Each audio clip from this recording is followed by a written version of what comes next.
So what about the other 1% of the UFO phenomenon? Has there ever been legitimate sightings?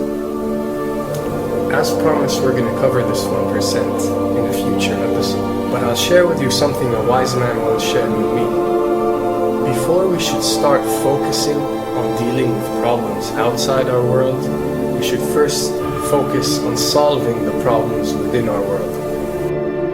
And before you can start solving problems within your world, you first have to solve problems within yourself and within your surrounding environment of family and friends. So basically what I'm trying to say is that we have priorities that we need to focus on first and foremost so we can successfully build our lives and our minds. Now, it's no secret that the difference between what the government knows about UFOs and aliens and what is shared or released to the public is extremely enormous. And unfortunately, governments and several organizations on Earth are taking advantage of the UFO phenomenon to achieve worldly agendas. So why do we see particle beams, huge ones, firing at things that are, you were saying 200,000 Gs? Yep. I mean, go over that. Well, because I think it's part of a test for if there are bad guys out there. Or maybe they're doing preparations for faction. We may be looking at more than one faction.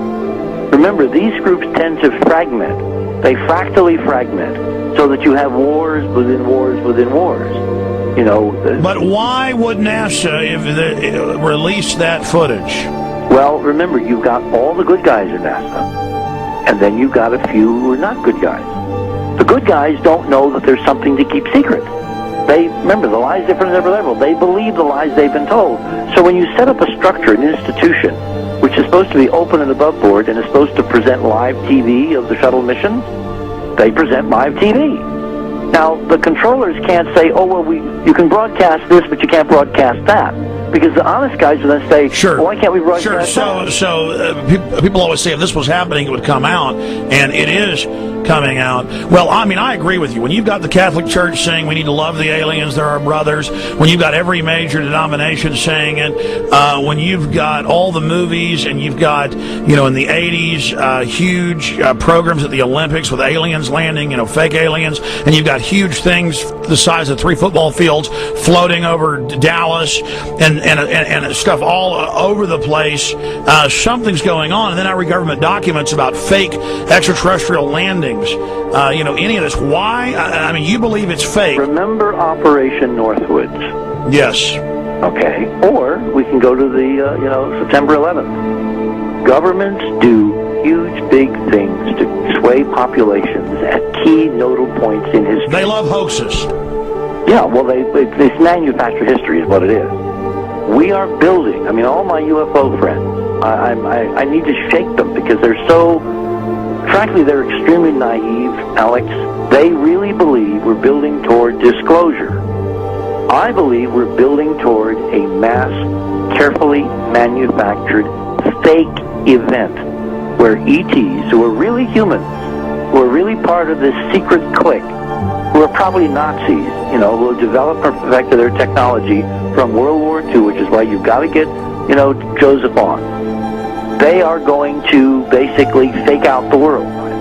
And there's an incredible window on the Nazi black ops programs, the compartmentalized, incredible high technology efforts that were being funded by the Nazi war machine, particularly toward the end of the war, in a desperate effort to win the war, and they fastened their hopes on several key technologies, some of which appear to be the control of gravity itself, which again is a separate piece of data from my work, which came at this from a hyperdimensional physics perspective. We know there's a lot of suppressed technology. 20 years after the B-2 bomber was already in service, they declassify it. So we have a lot of cases of that. We know there's a whole shadow government.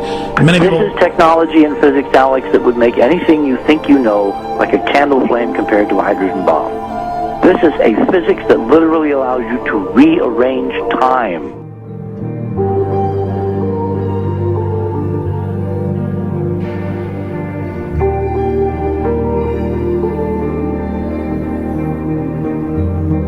But I mean, imagine you've got all these compartments in these pyramids within pyramids of compartmentalization. That's why that's the New World Order symbol. And we don't know what they've got because they are so secret. We know they lie so much. We just know it's advanced. Mainline scientists say they're 30 years advanced. So Richard C. Hoagland, what I'm saying to you is, I'm entertaining what you're saying. I respect you. I think you're a great guy.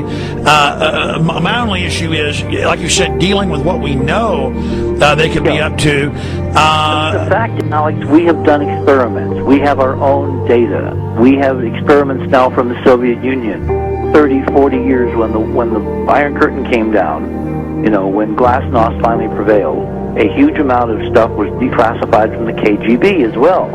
And we now have put this data together. We not only know what the physics is, we know what it can do, we know what it's based on, we know how to make it work. We've seen in our own experiments ample evidence. We've seen experiments across the American landscape and even in Europe that vindicate various parts of this. And the latest thing I'm working on, it looks like von Braun himself was deeply involved in some of this early physics experimentation, but they're keeping all the good stuff for themselves. The reason is that if we got access to the good stuff, if we got access to the technologies, the energy, we wouldn't be worried about $4, $5 a gallon gas or $10 a gallon gas. We would live like people are supposed to live, all 6 billion of us who could live lightly on the earth, Alex, with this technology. And live longer. Absolutely, and better, and you could live to 200-300 and have the virility of your 20s and 30s. There's extraordinary medical breakthroughs, there's extraordinary physics breakthroughs, technology breakthroughs, energy. It's all been kept away. Think about it. We're already on a planet hurtling through space, all these wonders around you, and you've been taught it's bizarre to question, and that's because there's so many kooks in the alternative movement who do talk about ridiculous, Hollywood-style green men, instead of really looking at the shadow government and all these crazy secret societies that are admittedly running NASA and the shadow government. Now, ladies and gentlemen, during this talk that I'm going to give you, I'm going to explain to you the history of this phenomenon, who the secret government really is, and I will name them by name, beginning group, the study group. I will tell you who they are today. I'm going to tell you what this is all about. I'm going to tell you who's selling drugs to your children, and I'm going to tell you why the United States government is afraid for you to find out what the truth is regarding UFOs.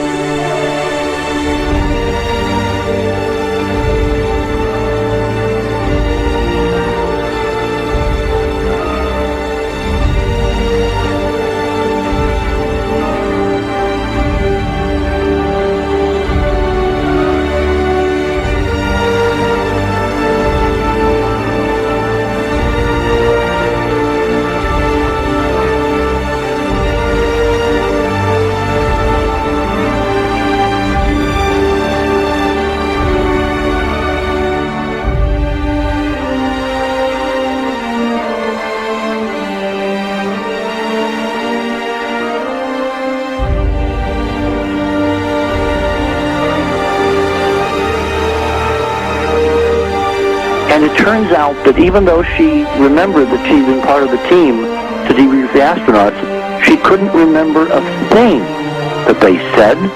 She couldn't remember why she no longer was working with NASA. She couldn't remember. In other words, her memory lapses were enormous, and I don't think they were feigned, because we now found the same pattern in all the flight crews. Because the awful truth, Alex, is they have been brainwashed. They have been mind controlled. They have had a technology, a very sophisticated technology, which took away the real missions that they experienced.